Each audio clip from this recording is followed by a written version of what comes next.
સુરતમાં રાજકારણ ગરમાયું. કોંગ્રેસના વિરોધના એલાનથી ભાજપ કાર્યાલય બન્યું પોલીસ કિલ્લો. વિરોધ પહેલા જ કોંગ્રેસના કાર્યકર્તાઓ ડિટેન કરાયા. એક સમિટને લઈ શહેરમાં તંગદિલી, હવે આગળનું શું? Bureau chief Sunil Ganjawala.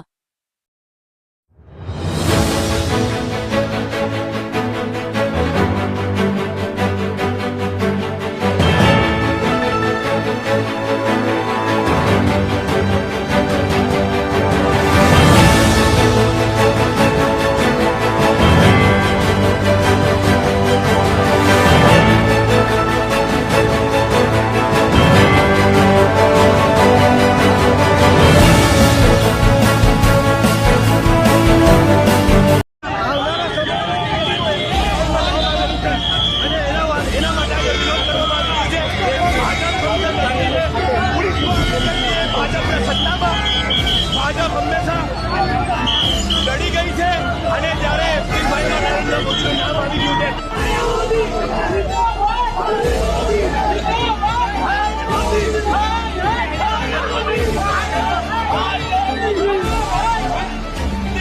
ડેમોક્રેસીના તરીકે આંદોલન કર્યું, એમાં એ લોકો પર ગુનો દાખલ કરવામાં આવ્યો છે.